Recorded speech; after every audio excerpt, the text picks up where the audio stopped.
Hi Berries, welcome back to my channel. Welcome to my channel if you have landed here for the very first time. Hope you subscribed to my channel, clicked on notification bell so you don't miss out any further updates. You can also follow me on my Instagram or my vlog channel. दोनों के link होगी description box में. नमस्ते, this is Dvija और कैसे हैं आप? This is your sunshine in human form और आज हम देख रहे हैं The Mona Lisa mystery. Why is it world's most famous painting?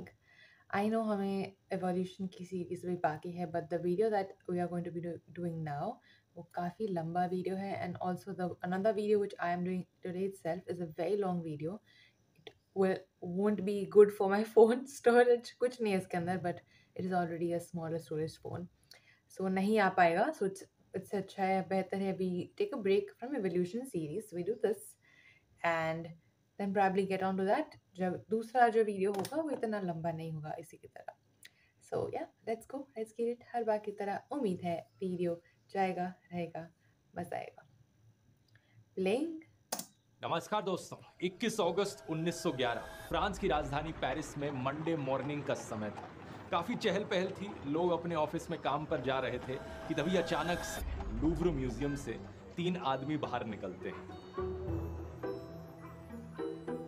इन तीनों ने पिछली रात म्यूजियम के अंदर ही काटी थी और अब इनके हाथ में थी लूव्र म्यूजियम की एक अहम संपत्ति, जिसको एक कंबल में छुपाकर भाग रहे थे. ये पास के रेलवे स्टेशन पर जाकर सुबह की 7:45 बजे की ट्रेन पकड़ते हैं और गायब हो जाते हैं. पूरी दुनिया इस बात से अनजान थी कि इन्होंने अभी अभी एक पेंटिंग की चोरी करी. और ये कोई छोटी मोटी पेंटिंग नहीं है, ये दुनिया की सबसे फेमस पेंटिंग है, द मोना लिसा. आज के दिन इस एक पेंटिंग की वैल्यू $1 बिलियन के करीब है. आखिर क्या कारण है इसके पीछे? क्या राज छुपे हैं इस मोना लिसा के अंदर? क्यों है ये दुनिया की सबसे फेमस पेंटिंग? आइए समझते हैं रहस्य मोना लिसा का आज के इस वीडियो में. Mona Lisa was placed in the Louvre Museum in Paris in 1706. But she's about to become a sensation. The Mona Lisa is snatched from the world's most famous museum. An entire day passes before anyone notices the masterpiece is missing. How? इतने बड़े museum में? मोना लिसा की painting को बनाया गया था साल 1503 में एक Italian artist Leonardo da Vinci के द्वारा. और ये भाई साहब क्या कमाल के आदमी थे, आप यकीन नहीं करोगे, क्योंकि ये सिर्फ एक पेंटर नहीं बल्कि एक इंजीनियर, साइंटिस्ट, स्कल्पचर, आर्किटेक्ट और थ्योरिस्ट भी थे. इन्हें इतने सारे अलग अलग सब्जेक्ट्स की नॉलेज थी, चाहे वो पेंटिंग हो, कार्टोग्राफी हो, एस्ट्रोनॉमी हो, एनाटॉमी हो, बोटैनी हो, हाइड्रोलॉजी हो, जियोलॉजी हो, ऑप्टिक्स हो या फिर पेलियंटोलॉजी भी क्यों ना हो. इनकी जिंदगी पर पूरा एक अलग से वीडियो बन सकता है. तो इनकी बात ज्यादा ना करते हुए मोना लिसा पर आते हैं, जो कि इनके द्वारा बनाई गई सबसे फेमस पेंटिंग थी. लेकिन ये पेंटिंग थी किसकी? पेंटिंग में दर्शाई गई औरत की आइडेंटिटी को लेकर लोग हमेशा से ही क्यूरियस रहे हैं. इसको लेकर सबसे पहला खुलासा किया गया था जॉर्जो वसारी नाम के एक इटालियन आर्टिस्ट के द्वारा, जिन्होंने साल 1550 में लियोनार्डो दा विंची की आत्मकथा लिखी थी. वसारी के अनुसार ये औरत थी लीजा गिरार्डिनी. इनकी शादी फ्लोरेंस शहर में रहने वाले एक सिल्क ट्रेडर के साथ हुई थी, फ्रांसेस्को गियोकोंडो.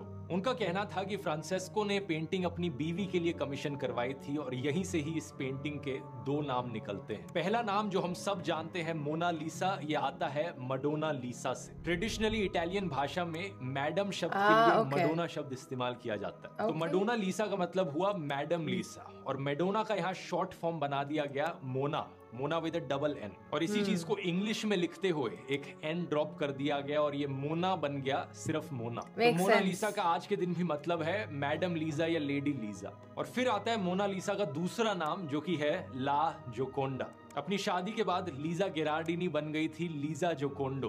और एक इंटरेस्टिंग चीज यहाँ पर, इटालियन में जोकोंडो का मतलब लाइट हार्टेड या चीयरफुल भी होता है, मतलब हंसमुख. और आज के दिन मोना लिसा अपनी मुस्कान के लिए भी काफी मशहूर है. यहीं से ही इसका नाम आ गया ला जोकोंडो. फ्रेंच में इस जोकोंडो शब्द को जे से करके लिखा जाता है, कुछ इस तरीके से जोकोंडो. तो यही कारण है कि अगर आप कभी पेरिस में लूव्र म्यूजियम में जाकर मोना लिसा की पेंटिंग देखेंगे तो फ्रेंच में वहां लिखा होगा ला जोकोंडो. अब दिलचस्प बात यह है कि साल 1550 में यह खुलासा होने के बावजूद लोग मानने को तैयार नहीं थे कि वसारी ने जो बताया वो सही था. कई थ्योरी सामने आने लगी कि एक्चुअली में औरत कोई और है. कुछ लोगों ने कहा कि ये लियोनार्डो दा विंची की मम्मी थी. कुछ ने कहा कि ये इटालियन एरिस्टोक्रेसी में कोई रानी की पेंटिंग थी. सबसे मजेदार थ्योरी तो ये आई कि इस पेंटिंग में दा विंची ने खुद को दर्शाया है। ये पेंटिंग किसी औरत की नहीं है, बल्कि ये पेंटिंग दा विंची की खुद की पेंटिंग है और उन्होंने इमेजिन किया है कि वो खुद कैसे दिखते अगर वो एक औरत होते तो। इस थ्योरी को आर्टिस्ट लिलियन श्वार्ट्ज ने साल 1987 में एक आर्टिकल में बढ़ावा दिया। उन्होंने डिजिटल टूल्स का इस्तेमाल करके सिमिलैरिटीज दिखाने की कोशिश करी थ्योरी है, लियोनार्डो दा थ्योरी विंची की खुद की शक्ल में और मोनालिसा की शक्ल में।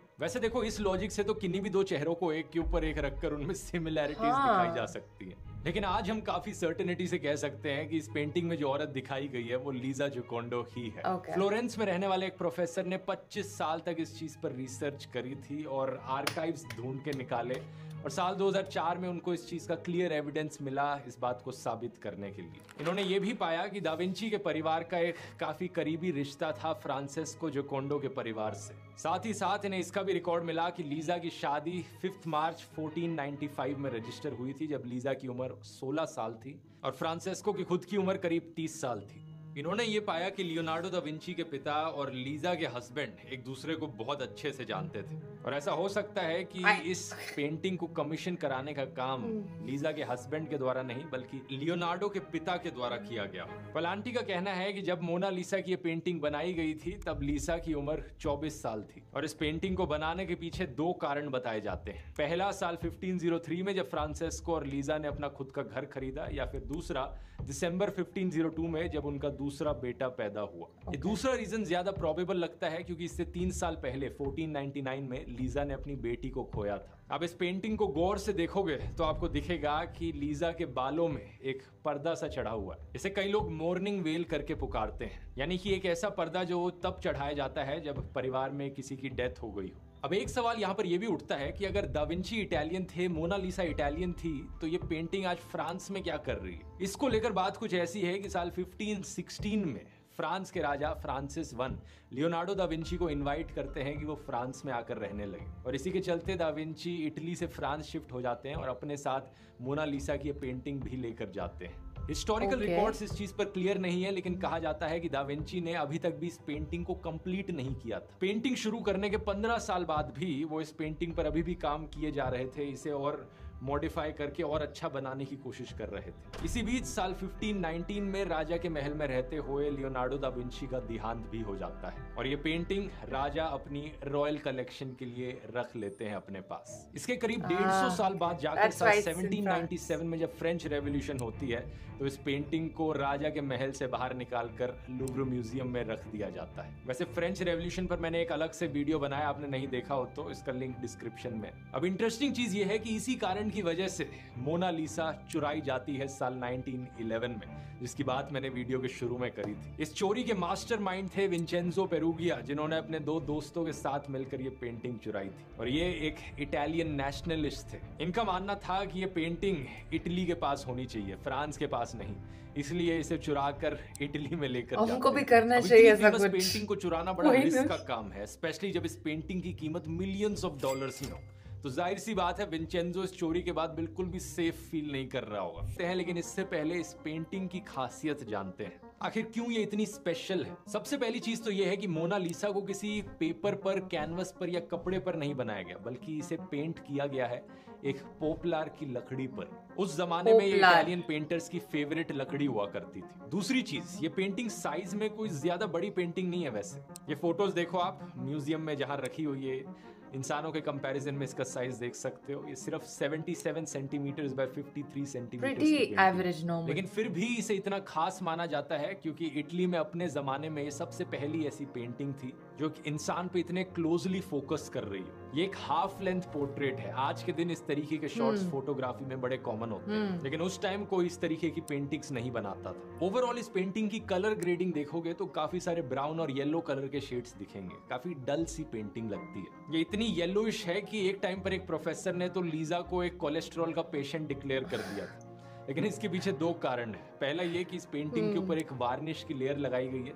ताकि मॉइस्चर इस पेंटिंग पर एक बुरा असर ना डाले, क्योंकि आखिरकार ये लकड़ी पर बनाई गई पेंटिंग है, तो ह्यूमिडिटी और मॉइस्चर से इसे बचाना काफी जरूरी है। Makes sense. और दूसरा ये कि ओवर टाइम इसमें ब्लीचिंग देखने को मिली है। ओरिजिनली जब ये पेंटिंग बनी थी तो और ज्यादा ब्राइट और कलरफुल हुआ करती थी। कुछ लोगों ने इसे रिक्रिएट करने की कोशिश करी कि ओरिजिनली ये पेंटिंग कैसी दिखती होगी। दा विंची ने इस पेंटिंग में एक बड़े ही खास पेंटिंग स्टाइल का इस्तेमाल किया है जिसे स्फूमाटो कहा जाता है, द टेक्निक ऑफ ब्लेंडिंग। जो बैकग्राउंड देख रहे हो आप इस पेंटिंग में, एक लैंडस्केप दिख रहा है, इटली की आर्नो वैली है वो। उस बैकग्राउंड में और मोनालिसा में कोई क्लियर बाउंड्रीज नहीं है, आउटलाइंस नहीं बनाई गई। कुछ जगहों पे मोनालिसा के बाल लैंडस्केप में झलक रहे हैं। आउटलाइंस को ब्लर करना और कलर्स की ब्लेंडिंग करना, यही स्फूमाटो की टेक्निक है और यही राज है मोनालिसा की मिस्टीरियस स्माइल के पीछे। ध्यान से देखिए मोनालिसा की मुस्कान को। जितना आप इस मुस्कान की तरफ देखेंगे उतना ही ये चेहरा ज्यादा सीरियस दिखने लगेगा आपको। लेकिन अब मोनालिसा की आंखों में देखिए, अचानक से आप देखेंगे कि कैसे लीजा ज्यादा मुस्कुरा रही है। पेंटिंग के आप किसी भी और हिस्से में देखेंगे, चाहे वो बैकग्राउंड हो या फिर मोनालिसा का फोरहेड हो या आंखें हो, आपको ये इफेक्ट दिखाई देगा। लीजा का चेहरा ज्यादा मुस्कुराने लग जाता है जब आप मुस्कान पर फोकस नहीं करते। इसी मुस्कान को बनाने के लिए दा विंची ने सबसे ज्यादा समय लगाया था। उन्होंने कई रातें फ्लोरेंस के एक हॉस्पिटल में भी बिताई जहां पर वो डेड बॉडीज की जाकर खाल उतारा करते थे। वो स्टडी करना चाहते थे कि चेहरे के अंदर जो मसल्स और नर्व्स हैं कैसे उनसे स्माइल आती है, कैसे मुस्कान आती है। उन्होंने अपनी एक किताब में लिखा था, the muscles which move the lips are more numerous in man than in any other animal. होठों की मसल्स को डायसेक्ट करना एक्चुअली में उनके लिए बहुत मुश्किल हुआ था, क्योंकि यहाँ पर जो मसल्स हैं वो बहुत ही छोटी हैं और बहुत ज्यादा है। इसी एक्सपेरिमेंट के दौरान दा विंची ने घोड़ों को भी स्टडी कर डाला। उन्होंने इंसानों के एक्सप्रेशंस को घोड़ों के चेहरों से कंपेयर किया। नोट्स में वो लिखते हैं, notice whether the muscles that raise the nostrils of the horse is same as that which lies here in man. शायद ही इतिहास में किसी और आर्टिस्ट ने एक घोड़े और इंसान की शक्ल को डायसेक्ट करके ये एक्सपेरिमेंट्स करे होंगे। मोनालिसा की मुस्कान को लेकर उनका ये ऑब्सेशन यहाँ पर खत्म नहीं हुआ। इसके बाद इन्होंने ऑप्टिक्स पर भी रिसर्च कर डाली। इन्होंने पाया कि जो लाइट रेज होती है वो हमारी आंखों में एक सिंगल पॉइंट पर आकर मिलती नहीं है, बल्कि पूरे रेटिना पर लगती है। रेटिना के बीच का जो हिस्सा है जिसे फोविया कहा जाता है, वो हमें बारीक से बारीक डिटेल्स देखने में मदद करता है। वहीं दूसरी तरफ रेटिना का जो बाकी का हिस्सा है वो शैडोज और ब्लैक एंड व्हाइट चीजों को ज्यादा पिकअप करता है। इस नॉलेज का इस्तेमाल करके उन्होंने शैडोज पर इस तरीके से ध्यान दिया ताकि जब आप अपने पेरिफेरल विजन से भी मोनालिसा को देखें, मतलब आप यहाँ देख रहे हो और मोनालिसा वहां पर हो, आपका ध्यान मोनालिसा पर ना भी हो, तब भी उसकी मुस्कान का असर आप पर आ जाता है। जब आप मुस्कान को करीब से देखोगे तो आपको दिखेगा कि उसकी सेंट्रल लाइन एक फ्लैट लाइन। यही कारण है कि जब आप मुस्कान की तरफ देखते हो तो ऐसा लगता है कि वो एक्चुअली में मुस्कुरा ही नहीं रही। लेकिन दूसरी तरफ स्फूमाटो टेक्निक के जरिए जो शैडोज बनाई गई हैं, उनके जरिए एक ऐसा इफेक्ट पड़ता है कि जब आप कहीं भी और देखते हो तो आपके पेरिफेरल विजन में वो मुस्कान आती है और उसकी शैडोज झलकती हैं और तब आपको लगता है कि लीजा मुस्कुरा रही है। अब कैसा लगेगा सुनकर अगर मैं आपसे कहूं कि मोनालिसा की एक पेंटिंग नहीं बल्कि 2 पेंटिंग्स हैं। ये कोई कंस्पिरेसी थ्योरी नहीं है, बल्कि ये बात मैंने सुना सच है मोनालिसा की पेंटिंग जिसे हम सब जानते हैं उससे ही मिलती जुलती एक और पेंटिंग बनाई गई थी उसी टाइम में। इस दूसरी मोनालिसा की कहानी शुरू होती है साल 1504 में, जब राफेल नाम के एक और लेजेंडरी आर्टिस्ट ने पेन और इंक के जरिए एक रफ स्केच बनाया था। ये स्केच कुछ ऐसा दिखता था और इसे लूव्र की मोनालिसा से कंपेयर करोगे तो एक बहुत बड़ा डिफरेंस दिखता है।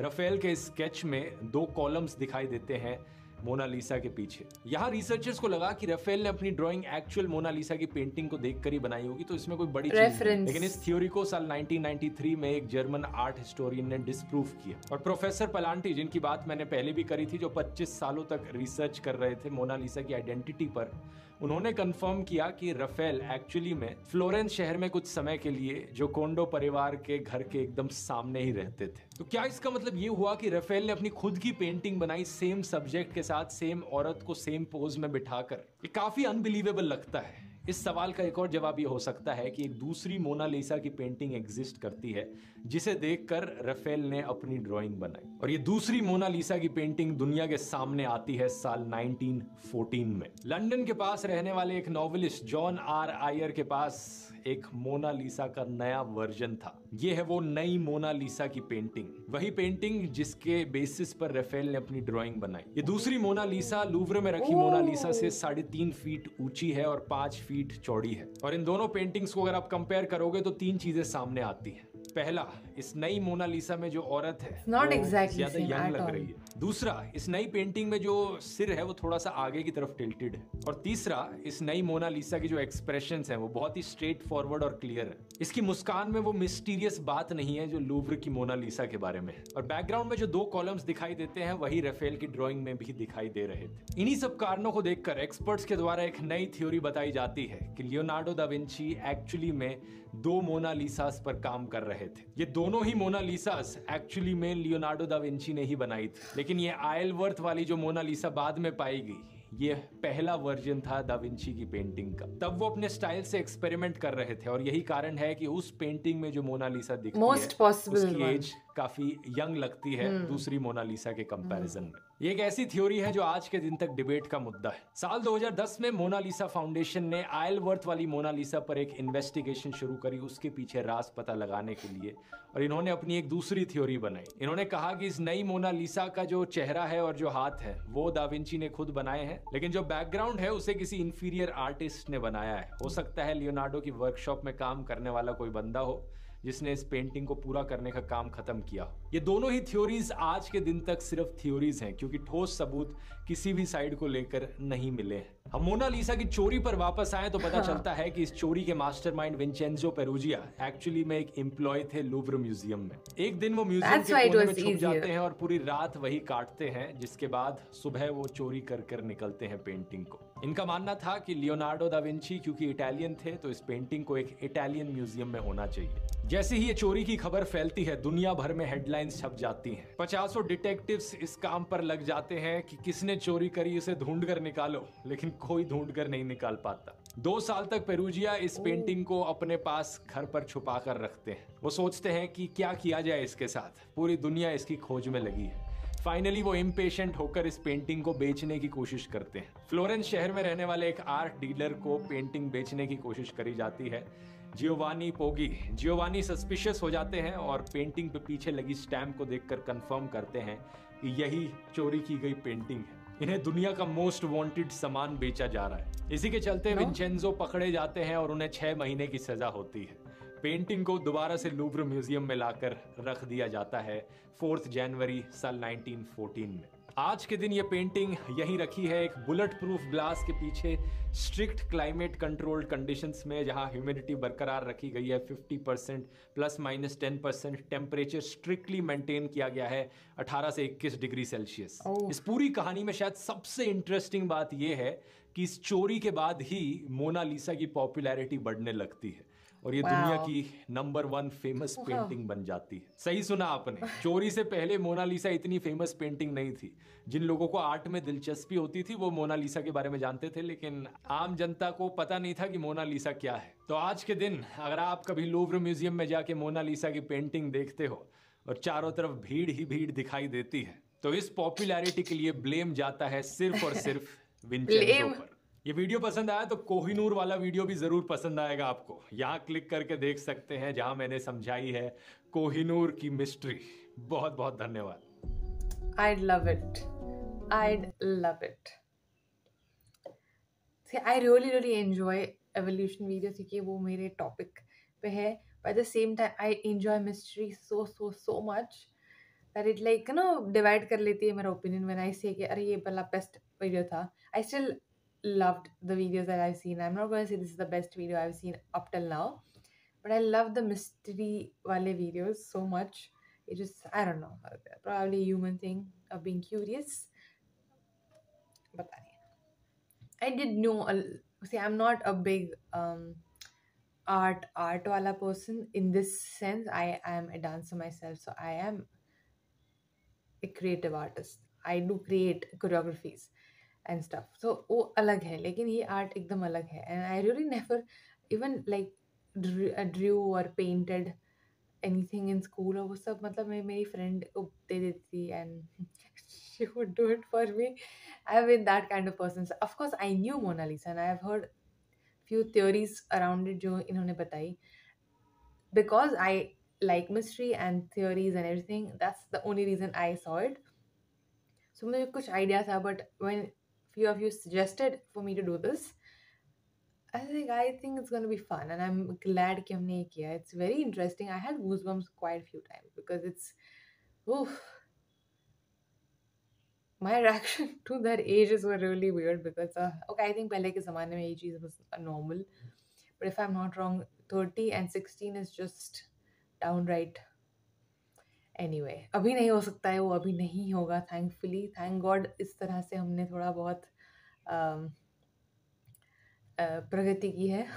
But apart from that, like the way he was so committed to make this painting in the craziest way possible is insane. Of course, he was the great artist, but to like study लाश के ऊपर से उठा के वो muscle study करना so that you can actually give that person a mysterious smile, and that's very true because जब मैं उनकी smile को देख रही थी on the picture, I couldn't really see a smile and I was like, wait, am I really weird or ये कुछ क्या हो रहा है? But then he said like, oh, when you concentrate on the smile disappears. I was like, oh, okay. So I got real like little goosebumps. I was like, okay, this is crazy. अगर मौका मिला तो definitely would love to go and see this artistic piece because, well, जैसा उन्होंने बताया कि yes, it might only be famous among the artists पहले, लेकिन चोरी का जो news छपा, it was everywhere, and also as time is increasing, the news is very accessible to us.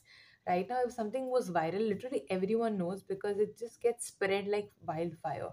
पहले ही थोड़ा newspapers, probably radios, or like mouth publicity or whatever, good or bad, इतना easily accessible नहीं था. Right now anything can happen on any part of the world and तुम्हें कुछ ना कुछ news दिख जाएगा even if you don't want to see it. So it came जो उन्होंने चोरी की, it came on the time around जहाँ पे it was bit more accessible than before. So वो न्यूज़ ज़्यादा फैल गई and everyone was like, oh, ऐसी भी पेंटिंग है, and then धीरे धीरे धीरे the word passes by and then it was the Mona Lisa. I think so. And I do stand corrected on the part like ऐसा नहीं बोल रही हूँ कि हमें चोरी करनी चाहिए, but Kohinoor belongs to us. We need to take it back. I really enjoyed this video. I hope you did too. And you're not very upset कि हमने evolutionary series complete नहीं की. But it's okay, don't worry. We will complete it. Also, I have to do other people's videos. I enjoy this and I enjoy others as well. So अगर वो video बहुत लंबा है तो I have to like shorten this as well. So I know you'll understand. Anyway, bye. Love you.